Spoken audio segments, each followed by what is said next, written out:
Selamat siang. Pada siang ini kebetulan saya ada mau bongkar bushing arm ya. Jadi saya perkenalkan kepada teman-teman yang belum memahami mengenai apa sih yang namanya bushing arm. Apa sih kelemahannya bushing arm? Ya. Apa sih efek-efek dari bushing arm? Nah, ini adalah yang disebut bushing arm atas, ya. Ini yang sebelah kanan, dan bushing arm bawah. Ya, dia ada di depan satu. Ya, ini. Ini bushing arm bawah. Nah, ini adalah yang disebut stabilizer depan ke sasis dan ke arm. Ya, ini yang dibilang arm. Kemudian ini yang disebut stud bar. Stud bar ini berfungsi sebagai caster. Jadi caster adalah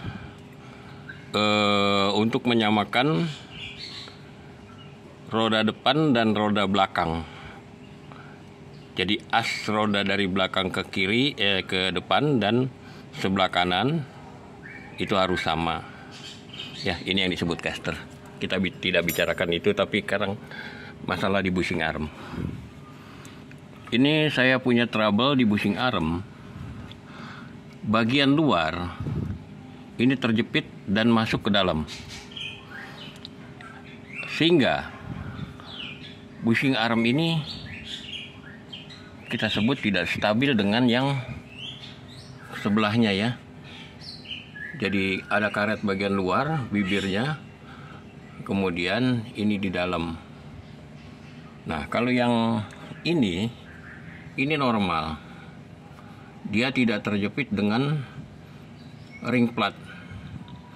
Nah, kalau yang sebelahnya ini dia terjepit dengan ring plat. Kemudian bagian dalamnya ini dia masuk ke dalam. Kenapa ini bisa masuk ke dalam? Sehingga ini ikut ketarik. Bagian arm ini ikut ketarik. Karena di tempat tatakan di sini dia lebih jauh daripada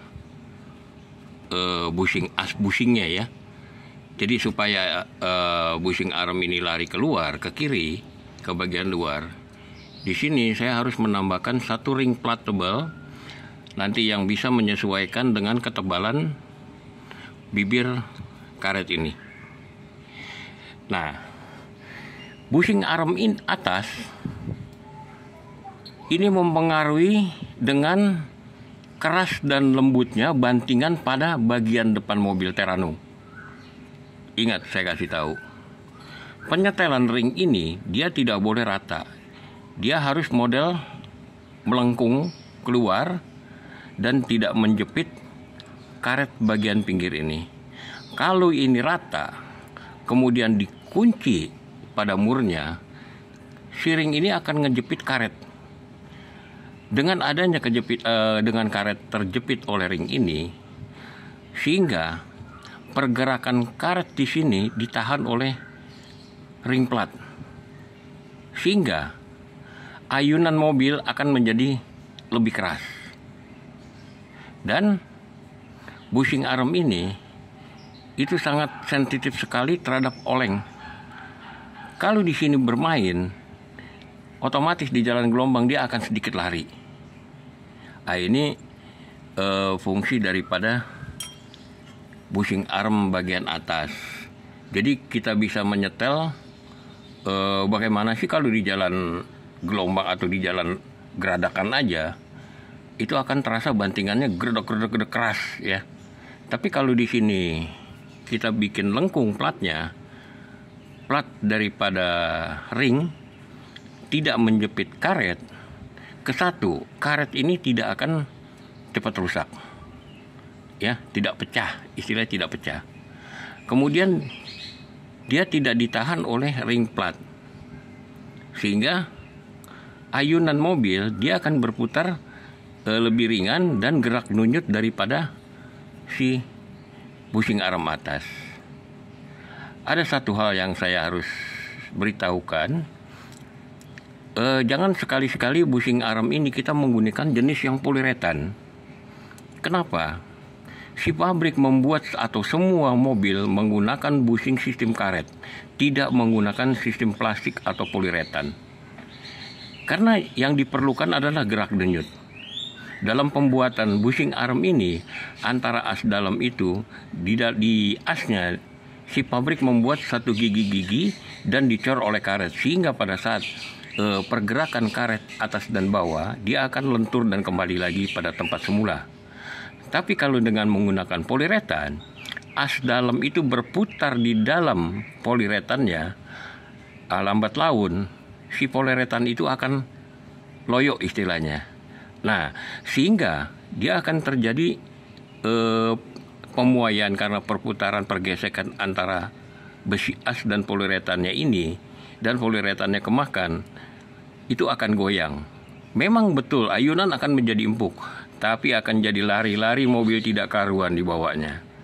Ya, itu pesan saya, jangan sekali-sekali bushing arm itu diganti dengan jenis yang poliuretan. Oke?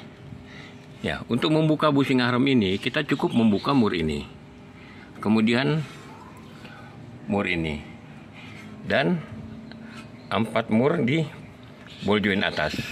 Untuk membuka sayapnya kita copotkan, dan di sini adalah baut pengunci ke sasis, dan di belakang sini ada plat-plat untuk setelan chamber. Setelan chamber ini berfungsi untuk menyetel lurus dan tidaknya, tegak dan tidaknya kondisi ban depan. Nanti akan saya jelaskan mengenai sistem penyetelan chamber pada Nissan Terrano. Cukup Anda kerjakan sendiri, karena kalau di bengkel spuring itu paling males buat nyetel chamber Terrano. Kebanyakan pada berantakan semua. Oke, terima kasih.